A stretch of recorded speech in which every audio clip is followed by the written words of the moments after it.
Hello, hi, Namaskar. We are doing class 7th mathematics. Chapter is data handling. Exercise is 3.1. In this video, we are doing question number 5. Question number 5 में says following table shows which points of each player scored in 4 games. उसके basis पे हमें कुछ answers देने हैं. First is now answer the following questions में.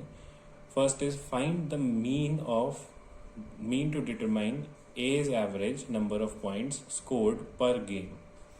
So first part में हमें प्लेयर ए जो है उसके स्कोर्स का एक एवरेज निकालना है. सो पहले उसके स्कोर्स क्या हैं. स्कोर्स हैं उसके 14, 16, 10 एंड 10. ये ए के स्कोर्स हैं, राइट. 4 अलग अलग गेम्स में उसके स्कोर्स ये हैं. सो इसका हमें क्या निकालना है, एवरेज या फिर मीन. मीन निकालने के लिए हम क्या करते हैं, sum of observations upon total number of observations. So इसका पहले सम कर लेते हैं. सम यानी कि 14 plus 16 plus 10 plus 10 upon total number of observations कितने, 4 गेम्स हैं, 4 ऑब्जर्वेशंस हैं हमारे पास. So this is 4. इसको सॉल्व करेंगे. 14 plus 16 is 30 plus 10 is 40 plus 10 is 50. 50 divided by 4 यानी कि इसको सॉल्व करके देखते हैं कितना आता है हमारे पास. 50/4 इज 4 1s 4,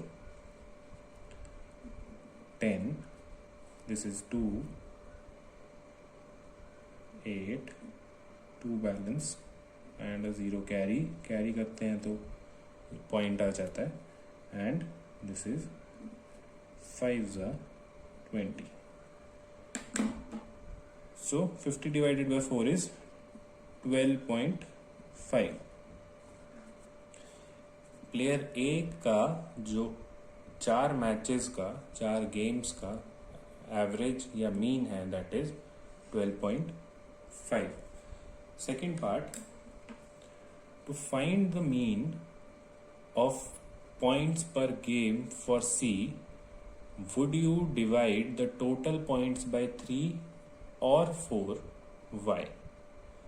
हमें जो सी प्लेयर है उसके ऑब्जर्वेशंस देख लेते हैं क्या है. सेकेंड पार्ट में सी प्लेयर के ऑब्जर्वेशन है 8, 11. थर्ड गेम में उसने नहीं खेला एंड फोर्थ गेम इज 13. सो हमारे पास जो थर्ड गेम है इसका उसकी ऑब्जर्वेशन नहीं है क्योंकि उसने अटेम्प्ट ही नहीं किया, उसने गेम खेला ही नहीं. सो इस पार्ट में एक्चुअल ऑब्जर्वेशंस क्या क्या है हमारे पास, 8, 10, 13. सो हमारे पास 3 ही ऑब्जर्वेशन है. यहाँ पे हम 4 ऑब्जर्वेशंस तब लेते इफ इसने ये गेम खेला होता बट इसने ना खेल के यहाँ पर 0 स्कोर किया होता तो हम इसको पिक कर सकते थे. बट इसने ये गेम खेला ही नहीं, अटेम्प्ट ही नहीं करा, इसलिए इसमें 0 भी नहीं लिया जाएगा और 3 ही ऑब्जर्वेशंस इसमें काउंट होंगी. सो इस प्लेयर सी का mean of C is total sum of observation is 8 plus 11 plus 13 divided by, किससे डिवाइड कर रहे हैं, 3 से. सो 3 से डिवाइड करेंगे क्योंकि 3 ही ऑब्जर्वेशन है. फोर्थ ऑब्जर्वेशन उसने अटेम्प्ट ही नहीं किया, दैट इज वाई 3 से ही होगा. So total is 13 plus 11 is 24, 24 plus 8 is 32 divided by 3. सो 32 को जब हम 3 से डिवाइड करेंगे, this is 1, 0, 2 is as it is, 0 से आएगा और 2 को डाउन कर लेंगे 0.0, यानी कि 6 × 18 एंड सो ऑन. सो इसका आंसर इज 10.6. प्लेयर सी का जो मीन है that is 10.6. Third part, D played in all the 4 games, how would you find the mean? Player B जो है उसने चारों गेम खेले और उसके स्कोर्स क्या हैं? 0, 8, 6 एंड 4. ये उसके स्कोर्स हैं. तो इसका मीन हम कैसे निकालेंगे?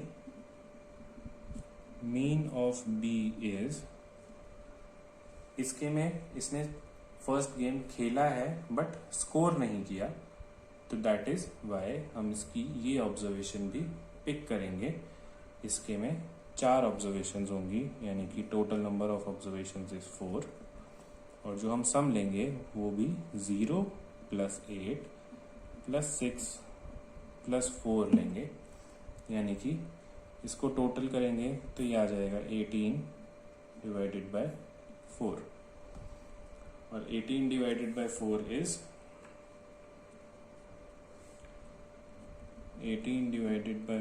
is 4s are 16, 2, 0 carry 5.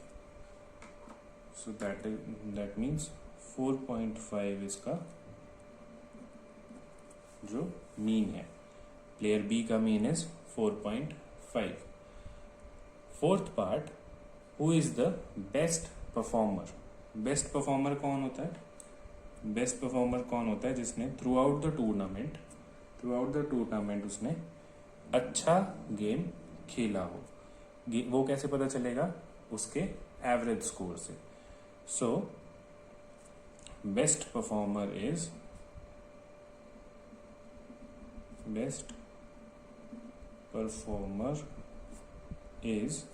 किसका एवरेज सबसे ज्यादा है? 4.5 सबसे कम है, 10.6 उससे ज्यादा है और 12.5 सबसे ज्यादा है. यानी कि best performer is player A. Player ए ने थ्रू आउट द टूर्नामेंट सबसे ज्यादा एवरेज स्कोर देखें तो सबसे ज्यादा स्कोर किया है, इसलिए ही इज दी और she is the best performer. That's all for this question. Any doubts? Please comment. Thank you.